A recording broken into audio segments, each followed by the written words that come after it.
an hour, 9:52 a.m. They sent the note that they had a verdict. Sean Combs, guilty for transporting prostitutes, the Mann Act, guilty on those 2 counts, but that's it, not guilty on the rest. Candace Kelly, you have been outstanding to be with us throughout the morning here, especially hopping on with the breaking news of this verdict. Thank you so much for being with us. We really appreciate it. And now let's bring in Elizabeth Millner. She is live outside the courthouse in Lower Manhattan. Elizabeth, I will hand you the ball. What was it like to be in the courtroom? Take us inside the moment.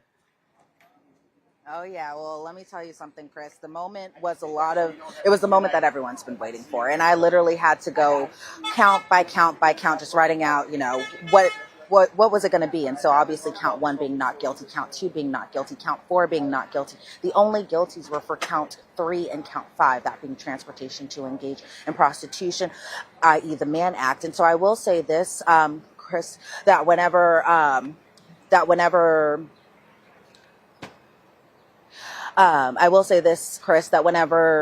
the verdict was being read out loud, that Tinney and Sean Combs were holding hands, like clasping hands very much together during the verdict. There was an audible exclaim coming out from the gallery, that being Sean Combs' family, that being other people who were just sitting from members of the public, because obviously all of us in the press were just writing everything down, that there was very much an exclaim that came out when count 2 and count 4 were read out loud, but also count 1. Obviously, those were the charges that Sean Combs was acquitted of. And a lot of people were like, yes, yes, yes. I saw him turn around in his seat at the defense table to tell his family he's coming home. His family they were crying tears of happiness, obviously. I remember I was speaking to Charlucci, one of Diddy's childhood friends, somebody who's been inside that courtroom every single day of trial, but also he was one to be attending some of those pre-trial hearings. He's been adamant that his really good friend is innocent. He's been adamant about this. He was the one also coming in with the free puff shirts. I asked him what were his thoughts after this verdict was read out loud, and he said, God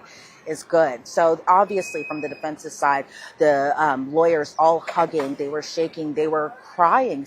Tinney and Ana Maria Esteval, they literally hugged and cried while after the jury was dismissed, after they were taken back to the attorney room. There was an audible applause even for Mark Agnifilo, Mark the Shark. People were just standing up and clapping for him. And again, everyone, this wasn't just the Combs family that was doing this. This was also members of the public who were inside that courtroom.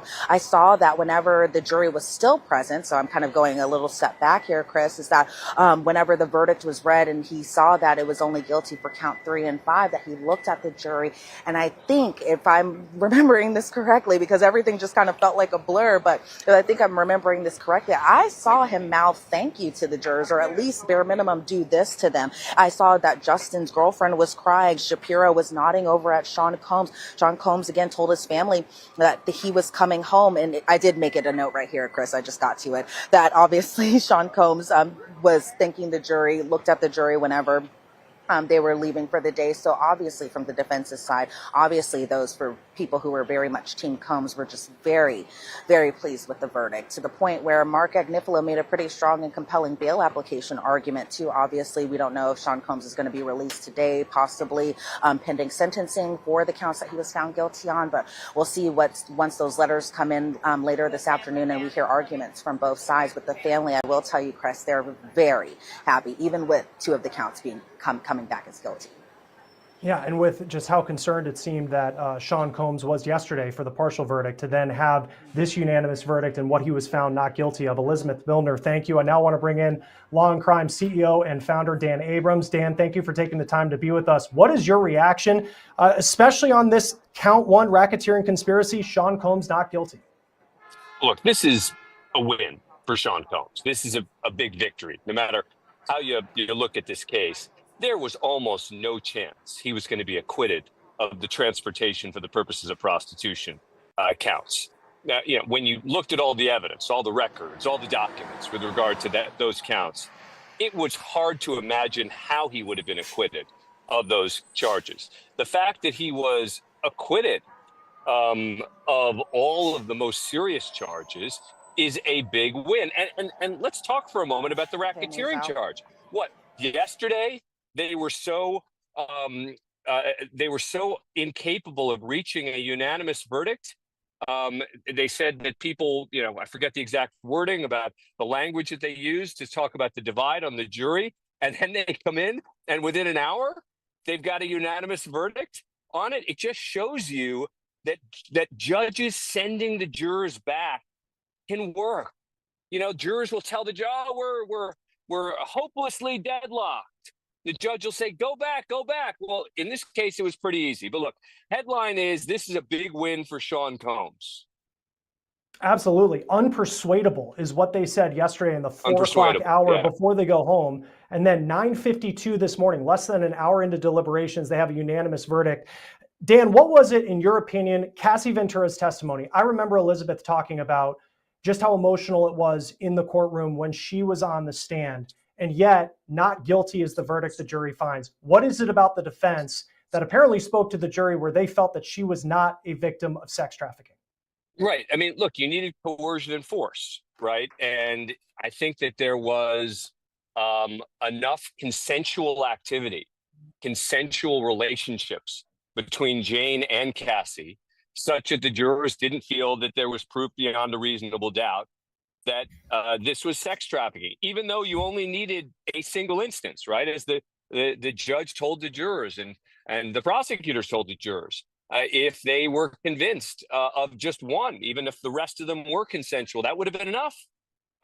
Jury didn't believe that existed. Look, this is a classic, I would say, compromise verdict. But when you view it as a compromise, it doesn't quite do it justice at how big a win it is for Sean Combs. And Elizabeth, as you're standing outside the courthouse right now, I know we just had video of members of Diddy's family leaving. This was not a trial where you saw like a Luigi Mangione crowd of supporters outside every day. What are you seeing right now with the news of these verdicts coming in? Yeah, well, as you guys can see behind me, I don't know if you can see behind me but we see a Cadillac Escalade or a Ford Escalade. I can't name what cars that is, but you see a large black SUV behind me. We have 2 vans behind me. The 2 Sprinter vans are obviously going to be holding in the Combs family. And all I can see right now, Chris, is just a crowd of people, both press and the public, just crowding around. Their cell phones are out. Their cameras are out. Some people are standing on what looks to be ladders, or at least kind of those metal barricades. And I see obviously some in security, some even kind of standing in the roadway. I hope they're not necessarily blocking any traffic, but I did hear an audible kind of exclaim when the family did come out. Obviously, everybody who's watching at home, Sean Combs is not coming outside of the courtroom at this moment right now. We do not see him or anything like that. He's still back in a holding cell while both sides kind of work out what they're going to be saying in their arguments later today about Sean Combs' bail application. But from what I could see, the SUV, the Sprinter van, it's crowded. It is a whole bunch of people really probably trying to get a glimpse of the Combs family, get their reaction after this verdict was read out loud today. And so it's really kind of a pretty packed scene outside there, as people are just waiting to see what the family's reaction is, as they are pretty pleased with today's verdict. Obviously, they would have liked probably for him to be acquitted on all the counts, but in terms Chris, of just the verdict that was rendered today, it seems like the family is pretty pleased. Yeah, go ahead, Dan. Yeah, Chris, I was just going to say that I think the answer to your question about why there's not this sort of groundswell of support out there is because he's admitting, his lawyer's admitting he did bad things, right? This isn't one of these cases. This isn't one of these cases where it's a question of did he do it or didn't he do it? We know he did it. We know he did really bad things here.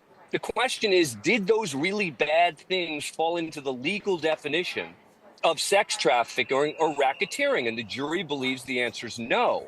But that doesn't mean that he's going to get the kind of groundswell of support that someone who people believe is literally innocent, falsely accused, might get in a different kind of case.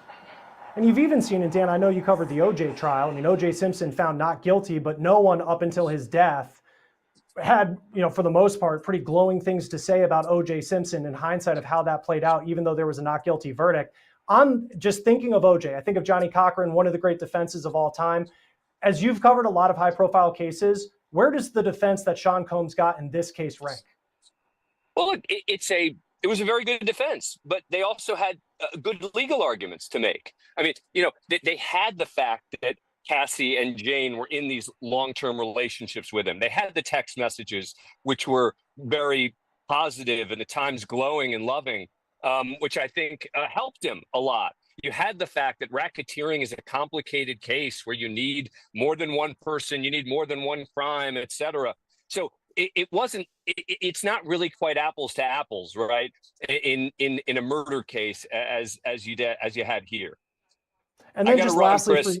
Yeah, go ahead. I'll let you go. I'll let you go. Law&Crime founder and CEO Dan Abrams. Always good to have you on. Thanks for taking the time to be with us. Great to be here. Elizabeth, great job, guys. Appreciate it. We appreciate that. Elizabeth, great coverage in the courtroom too. Love it. Absolutely. Elizabeth, I will go to you right now. Let's break down these arguments here, because you have Diddy's defense is saying that he should go home today, that this is not guilty on the majority of the counts, the most serious counts. He should walk out of here. The prosecution is not saying that. As you take a live look at the media that is outside of the courthouse in Lower Manhattan. What can we expect today when it comes to the arguments for what happens next to Sean Combs? Well, what we can expect is that the defense is going to really be adamant about letting Sean Combs out today. He has a lot of money to post what they have been proposed as a $1 million bail, have some of his family members be able to kind of co-sign off that, and for him to just walk out of that courthouse today. I have to kind of really emphasize that today. He did not want to go back to MDC. Whenever the judge was like, I am sure that Sean Combs doesn't want to go back to MDC, he was shaking his head at the defense table. A lot of people were kind of chuckling in the gallery today. But as far as just like the arguments that the defense initially made, Mark Agnifilo making these arguments as his voice was shaking a little bit, probably because he was pretty happy with the verdict. He stood up and he was like, he should be released on conditions. He should be able to return to Two-Star Island in Florida. And Mark Agnifilo saying that we still have his passport, that being Tinny Garagos and Mark Agnifilo, but if he is released on bail conditions, that they should be able to return that passport over to pretrial services. They really were talking about how Sean Combs has been acquitted on sex trafficking, on RICO conspiracy. They even pointed out that his plane is currently in Maui, Hawaii, and that he doesn't have access to his plane. And so Mark Agnifilo says his family can sign onto the bond. Again, they were proposing $1 million. He should be released today. And their proposal was that Sean Combs could walk out of the courtroom and that his travel be limited to Florida, Los Angeles, and New York City. Whereas the government opposed that application. Maureen Comey making these arguments on behalf of the prosecution. The government was saying that Mark Agnifilo was really kind of downplaying Sean Combs' conviction, because just remember, he is still convicted on 2 counts. That, again, we have to kind of emphasize, being transportation to engage in prostitution, also known as the Mann Act. The government also pointing out there's been extensive testimony regarding drugs throughout this trial. They also point back to the day of his arrest, or the evening of his arrest, when he was caught at the hotel with drugs inside his hotel room, red lighting equipment, something that they say kind of alludes to that there might have been a hotel night or a freak off occurring at the time that he was arrested. The prosecution also pointing out that his conviction suggests that he should be detained and that the defendant should be detained until sentencing. And so the judge asked, do you have any kind of case law about someone being held on a Mann Act charge pending sentencing? Maureen Comey says for the most part it had to relate to children, and so she didn't have anything in relation to adults being transported over state lines. So she's going to look up that case law. Obviously, the defense is going to come back. They're going to have their arguments, probably kind of what we had heard earlier. So they're going to take a few hours to kind of work everything out. They're going to send back a letter or an email, and then we'll all kind of reconvene early this afternoon to discuss what's going to be happening next. But no, Sean Combs did not walk out of that courtroom, everyone. He is still being held inside the courthouse right behind me. It seems like, from what I could tell, his family kind of probably maybe went to go celebrate or something like that, maybe go get a bite to eat, probably really take in